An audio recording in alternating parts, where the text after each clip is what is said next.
Hablaremos de cantidades y frecuencia de lubricación para rodamientos. Cuando los elementos se diseñan de forma adecuada y se lubrican por medio de una película fluida, como es el caso de cojinetes, chumaceras, engranajes, cojinetes hidrodinámicos de empuje y sellos, las superficies lubricadas se encuentran completamente separadas por una película lubricante. Cuando esta película lubricante es suficientemente gruesa para separar los cuerpos en contacto, la vida o la fatiga de los cojinetes se prolonga considerablemente. Cuando la película no es suficientemente gruesa para proporcionar una separación completa entre las asperezas existentes en la zona de contacto, la vida de los cojinetes se afecta de manera adversa por los altos esfuerzos cortantes que resultan del contacto directo entre metales. Rodamientos, como parte de cualquier equipo industrial, necesitan lubricarse de vez en cuando, bien sea para reemplazar las grasas que se ha deteriorado, se ha fugado o se ha contaminado. Como las condiciones bajo las cuales operan varían ampliamente, es necesario tener conocimientos prácticos para determinar el adecuado intervalo de relubricación, el cual puede ir de una vez al día a una vez al año. ¿Cuánto debemos relubricar y qué cantidad de grasa o aceite debemos usar? Una pregunta de difícil estimación. Para establecer el periodo óptimo de relubricación, hay una larga lista de factores que influencian esta frecuencia. Se puede decir por lo general que cuando más pequeño es el rodamiento y mayor la velocidad, menos frecuente será el intervalo de relubricación con grasa. Y para rodamientos más grandes y más lentos, requieren relubricación más frecuente. Rodamientos engrasados deben relubricarse si la vida útil de la grasa es menor a la vida esperada del rodamiento. Si bien existen en el segmento automotor rodamientos sellados y lubricados de por vida, este aspecto no es tenido en cuenta en muchas operaciones industriales a la hora de realizar mantenimiento. No relubricar o relubricar el rodamiento por debajo de lo requerido puede llevar al endurecimiento de la grasa, pérdida de la capacidad para lubricar y la acumulación de contaminantes que pueden reducir su vida en forma drástica. Debemos considerar cuánta grasa se usa, con qué frecuencia se debe usar, qué grasa se debe usar, cuál es el mejor procedimiento para colocar la grasa en el rodamiento y qué recomienda el fabricante. El primer paso en el proceso de selección de la lubricación es decidir si se usará grasa o aceite. En la mayoría de los casos, la grasa es la elección adecuada para los rodamientos abiertos. Es importante entonces calcular el intervalo de relubricación con grasa y si es inaceptablemente corto, a menos que utilice grasa automático, en su lugar deberá elegirse aceite. También debemos considerar el diámetro. Entre más grande se necesitará más grasa o un lubricante de mayor viscosidad. Otro aspecto a considerar es la velocidad. Debemos recordar que a altas velocidades se tiende a formar la cuña de aceite. Bajas velocidades requerirán aceites o grasas de mayor cuerpo o adherencia. También debemos considerar la carga o presión a la cual estarán sometidos los rodamientos. Se pueden clasificar según la carga que soportan en ligeras, entre 2 y 10 kilogramos por centímetro cuadrado, medianas, de 10 a 18 kilogramos por centímetro cuadrado y pesadas hasta 80 kilogramos por centímetro cuadrado. Un factor importante en la selección de las grasas lubricantes para rodamientos es la temperatura, la cual ejerce una gran influencia en el momento de seleccionar el fluido o grasa lubricante. Podemos considerar varios niveles de temperatura: bajas bajo condiciones climáticas o de refrigeración, moderadas que suelen llegar a no más de 50 grados centígrados, más o menos lo que puede soportar la mano, altas causadas por la fricción propia, por radiación, por su ubicación o inducida. Suele ser la más inconveniente, ya que puede reducir la película lubricante, aumentar la fricción, generar mayor fricción interna y daños, y excesiva cuando sobrepasa los 80 o 85 grados centígrados. El tipo de servicio también afecta la frecuencia de lubricación. Simple, cuando es de poco uso o muy infrecuente, por ejemplo 1 hora al día. Estándar, por ejemplo, cuando el rodamiento es utilizado en aires acondicionados, compresores, etc. O severo, cuando la operación es continua 24 horas o los 365 días del año. Adicionalmente, el periodo de relubricación va a ser afectado si se presentan vibraciones y ambientes contaminantes en presencia de polvo, vibraciones, etc., como en el caso de bombas, sopladores o ventiladores. Asimismo, la temperatura de operación de rodamiento implica reducir la frecuencia o regrasar a periodos más cortos. Hay una regla, por lo general usada en la mayor parte del campo industrial, que señala que por cada 10 a 15 grados centígrados sobre la temperatura de operación se debe reducir la frecuencia a la mitad. Ejemplos de frecuencia de lubricación se señalan en la tabla siguiente. La correcta lubricación permite que la mayoría de la grasa permanezca en el lugar correcto, que tengamos buen control del aumento de la temperatura, que sea una barrera eficiente para el ingreso de contaminantes y actúe como reservorio de lubricante. Engrasar también en exceso puede provocar aumento de temperatura, oxidación, reducción de su capacidad lubricante, dificultando su extracción. Los sellos pueden romperse y se pierde grasa, lo que puede llevar a una falla catastrófica. A continuación hablaremos de algunos cálculos realizados utilizando la tribología. Recordemos que la tribología es la ciencia que estudia las superficies que interactúan en movimiento. El campo de tribología es interdisciplinario, conformado por una serie de distintas disciplinas científicas e ingenierías. La tribología utiliza lubricantes para reducir la fricción, evitar el desgaste, proteger los equipos de corrosión, controlar la temperatura y la contaminación, transmitir la energía y proporcionar sello de fluido. Los aspectos datos utilizados por la tribología es el factor lambda. Es un parámetro que permite relacionar el espesor de la película lubricante y la rugosidad compuesta de las superficies lubricadas, donde H mínimo representa el espesor de la película lubricante en micras y RA y RB las asperezas o rugosidades de las superficies A y B medidas también en micras. Esto nos da el factor lambda al dividir el factor espesor de película contra la raíz cuadrada de las rugosidades de cada superficie, señalando que la lubricación es completa cuando lambda es mayor o igual a 4, mixta cuando está entre 1 y 4 y límite cuando es menor a 1. De acuerdo a estudios tribológicos, un valor lambda de 4 permite el menor desgaste y una mayor vida de las superficies lubricadas. Cuando lambda es menor o igual a 1 se infiere régimen o película límite, donde existe el mayor contacto y se presenta el mayor desgaste en la forma de adhesión y abrasión. La lubricación es escasa. Cuando lambda está entre 1 y 3, la película lubricante es mixta. La lubricación es parcial o mixta y persiste en menor grado el desgaste adhesivo y abrasivo. Cuando lambda está entre 3 y 100, se presentan los regímenes de lubricación hidrodinámica y elastohidrodinámica. Significa lubricación fluida. En un tribosistema, si ambas superficies son iguales, es posible indicar que el tamaño de aspereza y rugosidad de ambas superficies A y B son iguales. Esta ecuación nos permite calcular el espesor mínimo ideal de película lubricante. Considerar la rugosidad absoluta promedio de los elementos lubricados en la industria igual o cercana a 4.5 micras y el valor lambda de 4. Con esto podemos obtener el espesor mínimo ideal de película lubricante. Al sustituir valores, el espesor mínimo ideal de película lubricante sería entonces de 25.45 micras o 0,001 pulgadas. En la gráfica podemos comparar tamaños relativos en micrones de diferentes partículas, considerando la capacidad visual del ser humano de hasta 40 micras, el cabello humano de 80 micras, un grano de sal 100 micras, una célula blanca 25 micras, las bacterias promedio 2 micras, el polvo o talco 10 micras, o el cigarrillo con un tamaño que no supera las 0,7 micras. Otro factor que se utiliza en tribología es el factor kappa, que establece qué tan posible es una lubricación total o si esta es parcial, la posibilidad de usar aditivación adicional en la forma de antidesgaste o extrema presión. Se define como la relación entre la viscosidad del aceite a la temperatura de operación B dividido por la viscosidad del aceite requerida por el rodamiento o B1. El valor kappa 1 implica un factor lambda 1. Esto señala que el régimen de lubricación es apenas donde están separadas las asperezas de la superficie del elemento rodante y la pista. Al aumentar el valor kappa por encima de 1, la lubricación empieza a mejorar y a disminuir por debajo de 1 empiezan a establecerse contactos entre las superficies y un aumento de la fricción y el desgaste. El lubricante debe conservar una viscosidad mínima a la temperatura de operación a fin de obtener una película lubricante lo suficientemente gruesa entre los elementos rodantes y la pista. De acuerdo con la norma ISO 281 del 2007, se puede establecer el valor B1 conociendo solo el diámetro medio o pitch del rodamiento y su velocidad. Este valor kappa asume para efectos de su cálculo que se utiliza un aceite mineral parafínico de índice de viscosidad 95. Calcular el valor kappa considerando un diámetro interno de 100 milímetros, diámetro externo 200 milímetros, trabajando a 1000 RPM y operando a 70. Primero que todo, debemos calcular el diámetro medio, que es la suma del diámetro interior y el diámetro exterior dividido entre 2. En este caso, serían 150 milímetros. Ubicamos en la gráfica el valor obtenido, pasamos una vertical hasta interceptar la diagonal de velocidades del rodamiento en RPM y trazamos una línea horizontal hasta el eje de la Y y obtenemos la viscosidad 1 a la temperatura de operación. En este caso resulta aproximadamente 12 centistocks. La gráfica viscosidad-temperatura usualmente obtenida a través de proveedores de lubricantes, debemos utilizar el valor a la temperatura de operación de 70 grados centígrados, trazando una vertical para los diferentes grados ISO de viscosidad existentes en el mercado. En el caso específico, podemos observar que el aceite ISO, que corresponde a una viscosidad de 12 centistocks obtenida en el gráfico anterior y que nos permite señalar que kappa es igual a 1, sería un aceite ISO 32. Adicionalmente, se obtiene la viscosidad ISO de diferentes lubricantes a esa temperatura y usando la expresión kappa en relación a la viscosidad del aceite a la temperatura de operación contra la viscosidad del aceite requerida por el rodamiento, obtenemos las viscosidades correspondientes a cada grado ISO, lo cual nos permite calcular el factor kappa para cada grado de viscosidad. Una vez que se obtiene el punto de encuentro de ambos datos, queda normalizar el valor de kappa a la viscosidad ISO o SAE más cercana. De ahí obtenemos una tabla donde podemos señalar para el grado ISO 22, cuya viscosidad es a 70 grados centígrados 9 centistoke, una relación de capa de 0,75. Para el grado ISO 32, cuya viscosidad a 70 grados es de 12 centistoke, el valor de capa 1. Y al ir aumentando la viscosidad, vemos que el valor capa gradualmente va incrementándose a valores desde 1.25 a 8.17. Valores inferiores a 4 necesitará el empleo de lubricantes antidesgaste y valores inferiores a 1 requerirán lubricantes extrema presión. La viscosidad a la temperatura de operación es menor a la viscosidad requerida por el rodamiento y se opera en un régimen donde hay contacto metal-metal y desgaste y un deterioro prematuro. Por su parte, valores por encima de 4 implica el empleo de aceites muy viscosos que pueden causar incrementos en la fricción fluida, deslizamiento de las bolas, efectos indeseables, lo que a la larga genera mayor calor, fricción y consumo de energía. Para el caso que nos aplica y si consideramos el espesor mínimo de película lubricante, podemos señalar que aceites del grado ISO 150 a 220 proveerán aproximadamente el valor de espesor mínimo de película lubricante que garantiza la lubricación ideal. Sin embargo, es factible utilizar lubricantes en el orden de grado ISO 46, 68 o 100 con aditivos antidesgaste. Y en el caso de utilizar aceites menos viscosos de grado ISO 22, estaríamos requiriendo aceites con aditivos extrema presión. Por esta razón, a medida que capa se acerca a 4, por ejemplo, un aceite ISO BG 150 del ejemplo, la vida del rodamiento alcanza el máximo, de mantenerse todo lo demás sin variación. Valores superiores a 4, por ejemplo ISO 220, 320, etcétera, causarán incremento de fricción fluida en la viscosidad, deslizamiento de bolas y otros efectos indeseables. Es aceptado que valores de capa en el rango de 1 a 2.5 son óptimos en la mayoría de los rodamientos. Una forma también de reducir la fricción es reducir las rugosidades superficiales. Esto implica manufacturas con procesos más costosos como rectificado, pulido o lacado, los cuales normalmente no son aplicables en la mayoría de las industrias. A continuación hablaremos de la cantidad de lubricante para rodamiento. Comúnmente el volumen libre de los rodamientos se llena completamente durante la instalación y el volumen libre de los soportes se llena parcialmente. Se debe calcular el volumen del espacio vacío total del rodamiento para alojar la grasa lubricante usando la expresión señalada, donde la V representa el volumen de espacio vacío en el rodamiento, la D mayúscula el diámetro exterior del rodamiento en milímetros, la D minúscula el diámetro interior del rodamiento en milímetros, B el ancho del rodamiento en milímetros y M el peso del rodamiento en kilogramos. Estas variables se obtienen normalmente de los manuales de especificaciones de rodamientos de proveedores tales como SKF,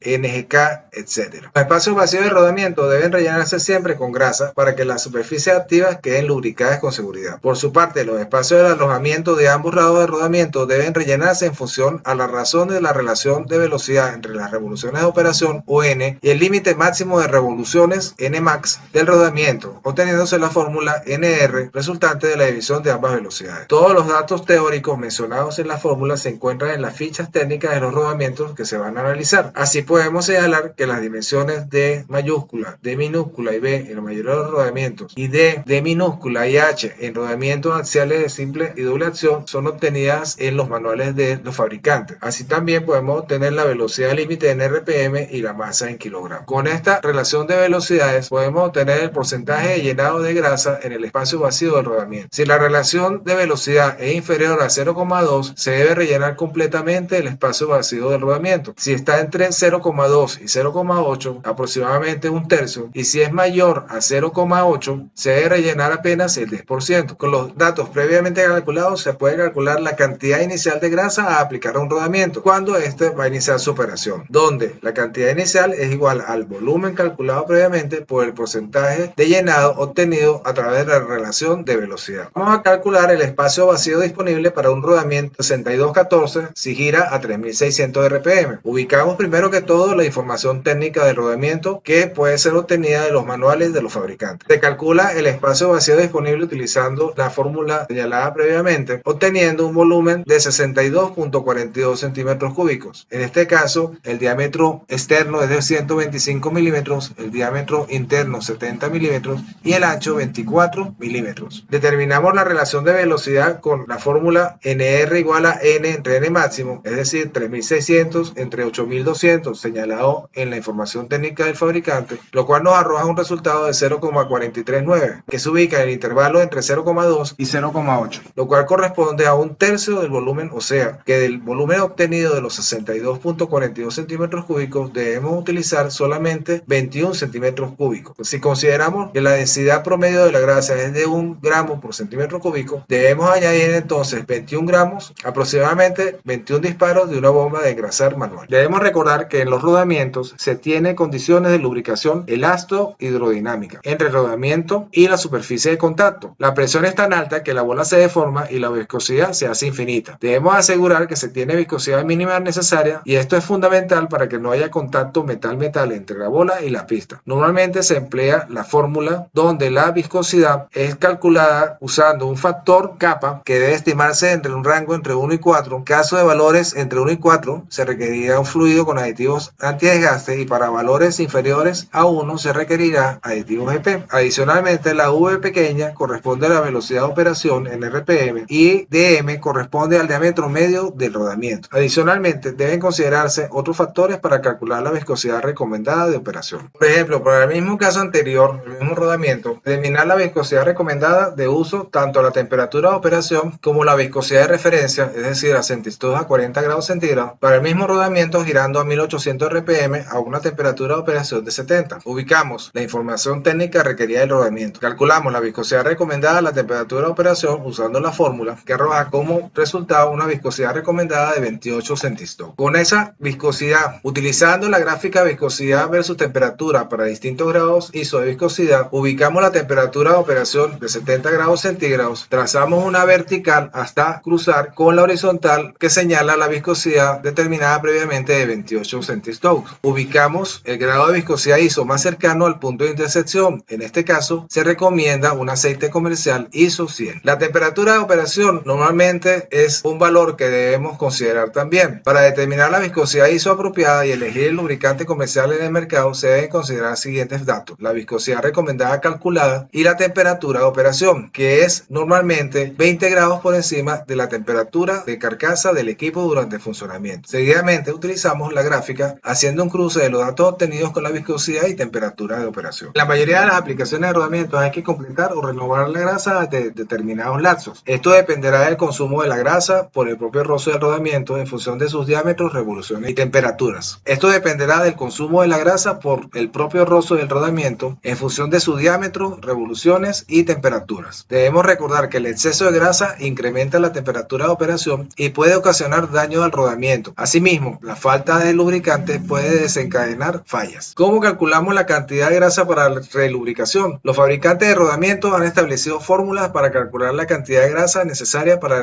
relubricar el rodamiento basado en las dimensiones del mismo y cómo se alimenta la grasa. Cuando el rodamiento es alimentado de forma lateral, se utiliza la fórmula cantidad de grasa igual a 0.005 por el diámetro por el ancho. Y en el caso de alimentación por aro interior o exterior, 0.002 por el diámetro por el ancho, donde D es el diámetro exterior del rodamiento y B es el ancho de rodamiento. Para rodamientos axiales de simple y doble efecto se debe usar la altura H en vez del ancho B. Utilizando el mismo ejemplo del rodamiento 6214 con alimentación lateral, ubicamos la información técnica del rodamiento, calculamos la cantidad de grasa utilizando la fórmula gramos de grasa igual a 0.05 diámetro por base, lo cual nos arroja un resultado de 15 gramos. Considerando la densidad promedio de la grasa igual a 1 gramo por centímetro cúbico, serían aproximadamente 15 disparos de una bomba de engrasar manual. Si la grasa es dosificada directamente por el aro exterior o interior, entonces se debe dosificar 6 gramos o 6 disparos de una bomba de engrasar manual. ¿Con qué frecuencia se debe relubricar los rodamientos? La frecuencia calculada es referencia para iniciar el plan de lubricación. Esta fórmula está establecida por la norma DIN 51825 parte 2, donde T refleja la frecuencia de relubricación de rodamientos en horas, K el factor de ajuste según las características y condiciones de operación del rodamiento, N la velocidad normal de operación del rodamiento en RPM y D el diámetro interno del rodamiento en milímetros. Dependiendo del entorno operacional, que puede ser muy variado, y el empleo de inspecciones, seguimiento y monitoreos con tecnologías como vibraciones, termografías, ultrasonidos, es factible que se apliquen ajustes para una mayor o menor frecuencia. También debemos recordar que esta fórmula no aplica para rodamientos con diámetro superior a 30 centímetros. Los fabricantes establecen criterios, diseño, entorno y posición del rodamiento en cuestión. Se define como la multiplicación de diferentes factores, considerando la temperatura de la carcasa, la contaminación presente en el ambiente, la presencia de humedad, la posibilidad de vibraciones o cargas de choque, la posición del rodamiento y un factor de diseño implícito considerando el el tipo de rodamiento. Cada factor y su valor pueden definirse usando la tabla que describe las condiciones de operación de cada rodamiento. La frecuencia de lubricación, dependiendo de las condiciones de operación, puede resultar muy elevada. Por ejemplo, 2000 horas, lo que significaría relubricar cada 2 o 3 meses. En caso de que el valor determinado sea muy extenso o largo, es conveniente considerar reengrases en cantidades equivalentes con frecuencias semanales, quincenales o mensuales. Se mantendrá el lubricante siempre renovado sin incrementar su consumo. Se puede utilizar la siguiente fórmula, donde la cantidad de lubricación se multiplica por el tiempo obtenido previamente y se divide en la nueva frecuencia de lubricación que se seleccione, semanal, quincenal, mensual, etcétera, en horas. Todos estos cálculos pueden ser llevados a una hoja Excel para facilitar el cálculo de tiempo, frecuencia y cantidad. A manera de ejemplo, presentamos el siguiente caso. ¿Cada cuánto se recomienda lubricar un rodamiento de bolas que gira a 2000 RPM con un diámetro interior de 100 milímetros, una temperatura de carcasa de 52 grados centígrados, baja o escasa contaminación con partículas no abrasivas, humedad ambiental de un 73%, sin vibraciones, colocado en posición vertical? El cálculo arroja que se requiere lubricar con una frecuencia de 3000 horas, aproximadamente 125 días, lo cual es muy extenso. Dado que el factor FD ya está considerado en tal cálculo, entonces, utilizando la expresión dK, multiplicando los diferentes factores obtenidos en la tabla anterior, podemos obtener que la frecuencia nueva de lubricación sería de aproximadamente 984 horas o 40 días. Por lo general se parece que se utilizan rodamientos diferentes en una disposición de rodamientos. Es práctica habitual aplicar el menor intervalo de relubricación calculado para todos los rodamientos de la disposición. También es importante calcular el intervalo de relubricación con grasa y si es inaceptablemente corto, a menos que utilice engrasado automático. En su lugar deberá elegirse aceite. SKF presenta ajustes de intervalo de relubricación recomendados dependiendo de factores como temperatura de funcionamiento, orientación del eje, vibración, giro del aro exterior, contaminación, considerando diferentes escenarios de niveles de contaminación muy bajos hasta contaminación muy elevada, también considerando el tamaño del rodamiento y si se trata de rodamientos de rodillos cilíndricos. Respecto a la aplicación, podemos considerar diferentes métodos. Manual o llenado a mano se emplea en procesos previos de ensamble, emplea mucha grasa que no es aprovechada, es fuente de ingreso de partículas y contaminantes. Otro método es la copa de grasa por compresión. Se coloca en una copa y esta se instala en lugar de engrase. El reparto no es uniforme ni eficiente, requiere frecuente atención. También podemos tener engrase utilizando copa de grasa automática que es similar a la anterior y posee un sistema de encendido y apagado. No se sugiere en condiciones de alta variabilidad de temperatura. También podemos considerar la aplicación a presión que utiliza válvulas de bola que garantizan sellado. Permite lavar los cojinetes eliminando la grasa anterior y contaminantes y dosificar la cantidad requerida. Finalmente, el más adecuado es el sistema centralizado de lubricación, que es costoso en principio, es el sistema más rentable desde el punto de vista de fiabilidad, cantidad, puntos a lubricar, eliminación de engrase manual y engrasado de partes de difícil acceso.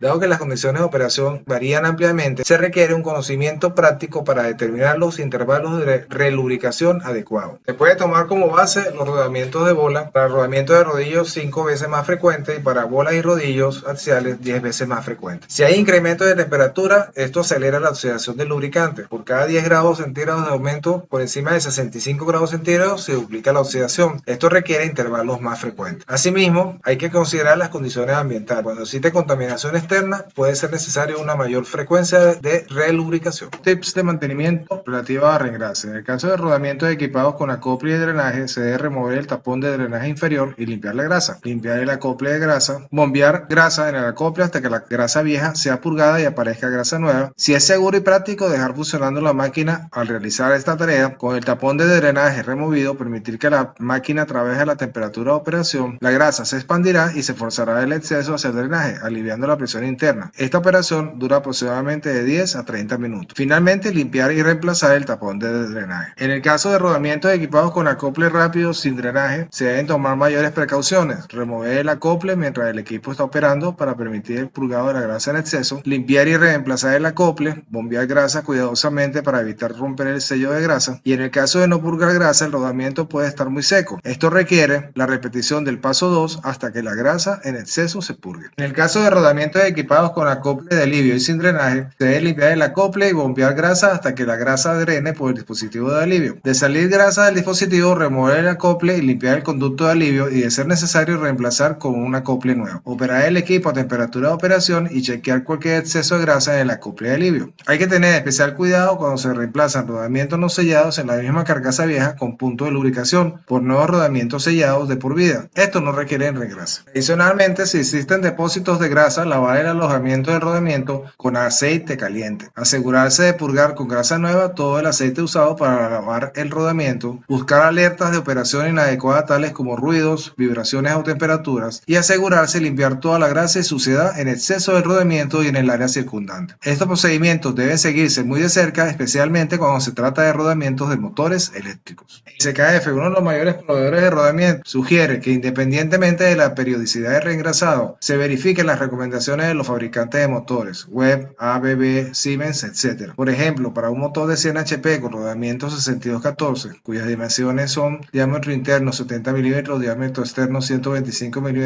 y ancho 24 mm, se establece la cantidad de grasa en el orden de 11,7 gramos. Considerando la densidad promedio de la grasa de 1 gramo por centímetro cúbico, serían aproximadamente 12 disparos de una bomba de engrasar manual. De acuerdo a la metodología SKF, la frecuencia correcta va a depender del tipo de rodamiento que se esté utilizando. En este caso, se requiere el diámetro interno del rodamiento y las velocidades a las cuales opera. También el método SKF sugiere usar menores cantidades y más a menudo que grandes volúmenes de vez en cuando. Si no es frecuente, volver a regrasar debido a la ubicación. Considerar el regrase automático o el uso de productos sintéticos. Es importante conocer las bases teóricas de cálculo para determinar los parámetros de lubricación. Hoy en día existen plataformas de cálculo que simplifican los cálculos, tiempo y esfuerzo para determinar estos valores, siendo las más populares y recomendadas con la confiabilidad de sus fuentes y resultados la citada a continuación. En el caso de SKF, DialSet 4.0, herramienta desarrollada por SKF, cuenta con formatos para computadora, Android e iOS. Se pueden descargar visitando la página web. Asimismo, se sugiere utilizar la aplicación Interloop Expert, muy completa para determinar parámetros de lubricación y otras recomendaciones de valor. Solo cuenta con formatos para Android e iOS. Veamos ahora un ejemplo de un rodamiento lubricado con aceite. Por ejemplo, un rodamiento gira 500 RPM y sus dimensiones son diámetro interno 340 mm, diámetro externo 420 mm, operando a 70 grados centígrados. ¿Cuál es la viscosidad para lubricación satisfactoria y qué grado comercial ISO corresponde? Primero que todo, calculamos el diámetro medio, que es la suma de los diámetros dividido entre 2, que nos arroja un valor de 380 milímetros. En la gráfica de viscosidad 1 versus diámetro medio, trazar una vertical hasta cruzar la línea correspondiente a 500 RPM. En la intersección, trazar una línea horizontal hasta interceptar la vertical. Se indica que se requiere una viscosidad de 10 centistokes. Seguidamente, con estos valores y la temperatura de operación, se determina el grado ISO correspondiente. En el eje horizontal se ubica la temperatura de operación y se traza una vertical hasta cruzar la línea horizontal de viscosidad determinada, y guiándose por la línea inclinada se ubica la viscosidad 40 grados centígrados más cercana. Mediante un trazo horizontal se determina la viscosidad a 40 y en este caso sería de aproximadamente 28 centistokes. Se selecciona por tanto un aceite ISO 32. Respecto a los intervalos de relubricación creando aceite, se muestra el siguiente ejemplo. ¿Cuál es el intervalo de relubricación del rodamiento de bolas de dimensiones diámetro interno 120 mm girando a 2000 RPM y operando a 65 grados centígrados? En este caso se ubica el eje X la velocidad de 2000 RPM y se traza una vertical hasta cruzar la curva donde se indica el diámetro de 120 milímetros. Trazamos una horizontal hasta el eje vertical donde de acuerdo al tipo de rodamiento se establece el periodo de lubricación, en este caso 4000 horas. Dado que la temperatura de operación está en el orden de 65 grados centígrados, se debe corregir el lapso de relubricación por el factor 0,5, es decir, cada 2000 horas. Hacer notar que todas estas gráficas son obtenidas de manuales de los mismos fabricantes, en este caso específicamente de SKF, donde existen plataformas digitales para la selección de la grasa basado en las recomendaciones de los fabricantes. Aún es posible calcular el reengrase utilizando gráficos. A manera de ejemplo presentamos dos casos. El primer caso se refiere a un rodamiento lubricado con grasa, donde requerimos conocer qué grasa se debe usar para un rodamiento de diámetro interior 70 milímetros, velocidad de 1000 RPM y temperatura de operación de 69 grados centígrados. Se usa la gráfica para seleccionar el tipo de grasa. Se ubica el diámetro de 70 milímetros y se traza una vertical hasta cortar la diagonal a la velocidad de 1000 RPM. Se traza una horizontal hasta cortar la temperatura de 69 grados centígrados y se sigue la diagonal hasta interceptar la temperatura de 40. Y luego se traza una horizontal para determinar la grasa apropiada. Se especifica una grasa SKF